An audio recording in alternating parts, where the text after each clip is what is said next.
Hi everybody, Dan Illman here at the DRF News Desk, taking a look at race number 9 at Monmouth Park on Saturday. We're kicking off a $150,000 guaranteed 50-cent single ticket pick 5 on the United Nations undercard. It's race number 9. It's the Grade 3 Eatontown Stakes. You can bet that pick 5 with $100 in free cash. All you have to do is sign up for a new DRF Bets account. Learn more at drf.com/bet.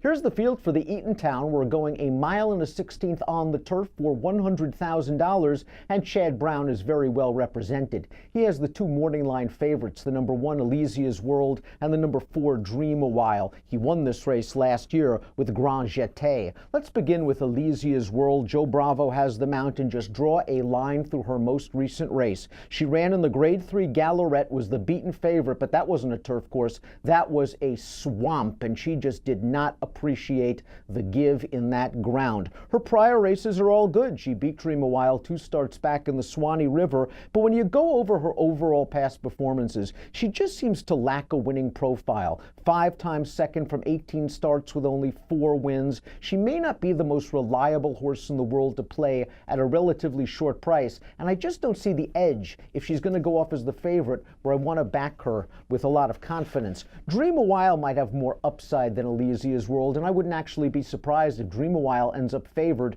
in the Eatontown. She was only beaten a neck in the Swanee River, a race in which it looked like she was going on her way to win, and she didn't change leads in the stretch, and Elysia's World nailed her on the wire. Last time out in the Grade 2 Churchill Distaff Turf Mile, she was the beaten favorite, but she took on a very good horse in Proctor's Ledge, who came out of that race to finish second in the Grade 1 Just a Game on the Belmont Stakes undercard with a 97 Beyer speed figure. Dream a While was in behind horses in upper stretch. She eased out late. She came with a good solid run at that mile distance, and a mile and a 16th is right up her alley. In many ways, the number 4 Dream a While is the horse to beat for Chad Brown. Another up-and-comer is the number 2 Special Event for trainer Shug McGahee.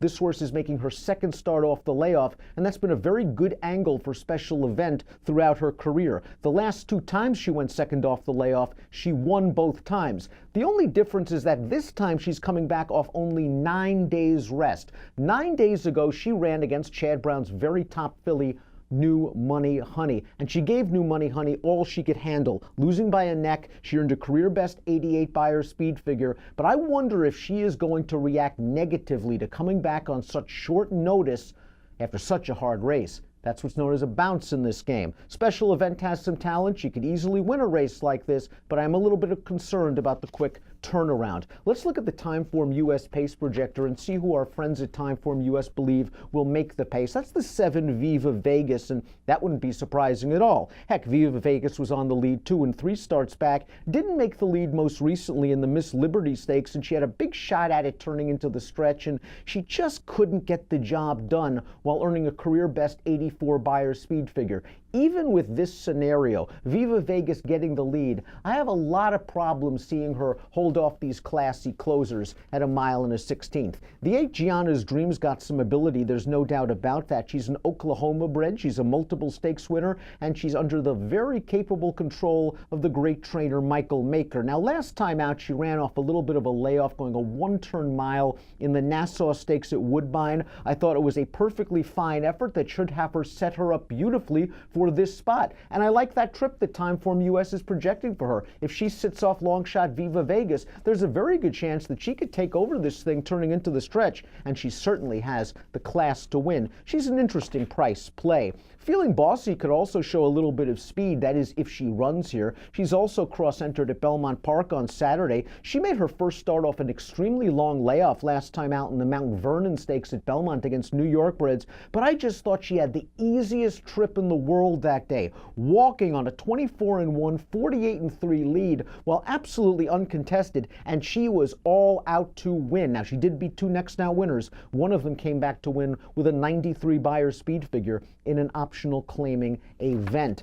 The number 5 Star of Midnight is a big long shot in here. She's very, very hard to recommend. She's 1 for 12 lifetime. You could have had her for $10,000 2 starts back. Her only win came on dirt by a nose. It's hard to imagine her winning a race like this. Time for my top pick in the Grade 3 Eatontown Stakes, and I want a little bit of a price. I like the number 3 Lift Up for trainer Michael Dickinson. This filly is a perfect 5 for 5 on the turf. She took the measure of Viva Vegas last time out in the Miss Liberty Stakes. There was not a lot of pace going on in the Miss Liberty. Mario Pino had Lift Up last on the rail turning into the stretch. She was in behind horses in mid-stretch and looked like she was hopelessly blocked. Pino was able to get her to the outside with less than a 16th of a mile to go, and then Lift Up took off like a rocket ship, blew that field away. Her buyers are going the right way. They still pale in comparison to those of the main contenders, the Dream a Whiles and the LEC's World, but I really think that Lift Up has a tremendous amount of upside potential for Dickinson and Pino, and I think she's got a little bit more tactical speed than she showed last time out. She's adaptable. If the pace is really slow, she can be close. If the pace is a little bit faster, she can come from far behind. But I think she's got talent, and I think she's going to get lost in the shuffle, considering that Chad's got 2, Shug's got 1, Michael Maker's got 1. I'll go with Lift Up in the Grade 3 Eatontown Stakes. My top 4 picks are 3, 4, 6, and 2. Again, we're kicking off a $150,000 guaranteed 50-cent single ticket pick 5. You can play it with DRF bets. Please sign up for a new account. Please accept our $100 in free cash. Learn more at drf.com/bet. Approximate post time for the Grade 3 Eatontown, 4:55 Eastern at Monmouth on Saturday. Best of luck.